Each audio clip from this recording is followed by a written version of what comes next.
I'm Aaron Tucker, and this is How to Use Small Scarves for Men.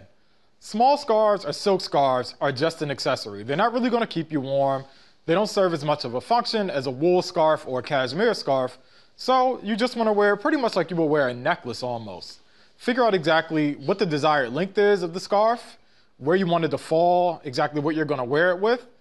But a scarf can be worn with button-ups, it can be worn with banded collar shirts, it can be worn with t-shirts, it can be worn with Henleys, pretty much anything that's not going to be too bulky around your neck or create just too much volume up around your head, because it's not really serving the purpose of keeping you warm. So you just want to let it hang, look like a cool add-on piece that's going to complement your outfit.